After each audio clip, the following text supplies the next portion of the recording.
All right, team, we are back, episode 3. All right, we're going to jump right into it. All right, so since the last episode, we moved our 7 gallons to the front. So we got those two bad boys over here, got the 5s in the back, and we got that 3 still in the middle. All right, so let's check out this plant over here. All right, so episode 2, we had a lot of purpling due to some stress. That's linked to, like underwatering. Had some other bullshit going on, but we've got our setup back on point. So these plants are back to looking healthy as possible again. Rule of thumb, you want to have large leaves and green stems. All right. Now, praying, praying doesn't really mean much. Well, it does, to be honest with you. When your plants look the healthiest, they'll be looking like that, right? Usually after they drink some water. So I'd say these plants are really bouncing back from episode 2, where we had a lot of purpling on the stems, a lot of wrinkly leaves. Again, we still got some overwatering, all right? If we see over here, we had some tacoing, some real edges over here, some droopy leaves. So those were signs of overwatering, but we got that up to speed. So looking good on this plant. This is in a 7 gallon, so this one's coming out pretty good. This is unknown as well, right? Same thing. All of these bounce back. We've got green stems, huge fan leaves. Again, green stems, huge fan leaves. These plants are healthy. They're working with the soil, right? They're not miscommunicating. Again, whenever you've got like those purple stems, stress, right? There's some miscommunication going on. Now that miscommunication can be a couple different things. You've got to know your garden. You've got to see what's going on. I want to show you guys some of these leaves, right? Alright, so as the plant ages, especially in flower, alright, you're going to have to amend here and there, but large fan leaves will fall off. So you get a lot of people that say, oh, defoliate. Yes, you can, but the way that I set up my grows is that every branch has space to do its own thing. So I can keep on these solar panels as much as possible because I've trained the plant to have space to have as few overcrowding as possible. So you got a little bit where this one's blocking it, but not the end of the world, right? Again, these big leaves are going to fall off naturally. Alright, so I want to keep them sucking up power as much as possible. And again, going into week 3, alright, these flower brackets are looking pretty good. Alright, not as developed as these are. Let me cut this off. Right, not as developed as these are, but still pretty good. Now this is the CBD plant in the back.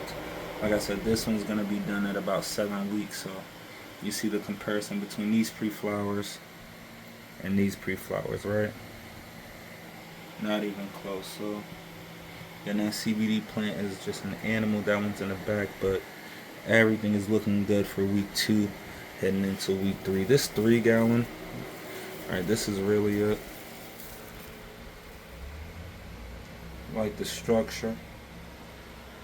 Alright, and it's got enough space where it's not going to be overcrowded. So again, we're going to get a nice, probably like a little half ounce off of this. Maybe an ounce. Not 100% sure, but that one is looking good. Now we got 2 5 gallons in the back. Again, no stress. Alright, look at those stems. No purpling. Leaves are beautiful, big. Now, one takeaway could be like my leaves are a little bit on the dark green side because my soil mix is kind of like leaning towards more of an acidic, heavier nitrogen mix. But for me, these plants look healthy. Alright, and again, you're going to have leaves that fall off. Alright, you're going to get this. You're going to get stuff like that. Not a big deal. Just come through and clean it up when you need to. But you don't really have to go too ham with the defoliation. Again, these things fall off naturally. Now if you see that you're losing a lot of leaves, right, just a tip, you can be underwatering or overwatering, right? Yeah, that shit makes no sense, but it's the truth. If you're underwatering, especially during flower, those huge fan leaves are going to be the first thing to go, and that's going to be your first sign of like, yeah, you're not watering enough. So rule of thumb is you want to really water about 10% to whatever pot you're in. Alright, for me, my rule of thumb is at least a cup of water per pot. you do that, you'll be okay. But again, you really want to get some sprayer, kind of like that rainfall action if you can. The water really kind of like just funnels through the soil a lot more evenly, and you'll end up with less of this. But this will happen naturally. Just take those off when you get that. Again, just a tip, you might need some extra nitrogen for certain plants. So even though this one is a really nice green in comparison to like these, right?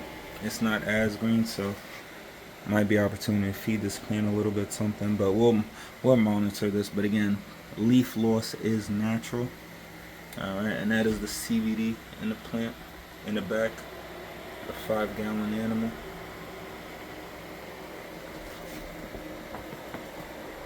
All right, looking really good. And for me, I'm not gonna go with defoliating because I've got good light penetration everywhere. All right. Again, everything's set up really good light penetration, so I'm okay. And these leaves are gonna come off as the grow continues. But that's about it. Like I said, we're going into week 3 of flower. Plants are looking healthy. They've bounced back from all of the deficiencies. I got no purple stems, huge fan leaves, and the plants are starting to go ham. They're starting to do their thing. Did some additional training. But for the most part, the scrub mat is really just there for support.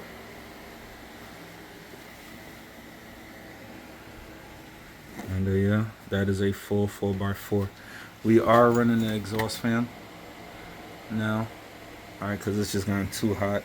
And all of the lights are at 50%. Yeah.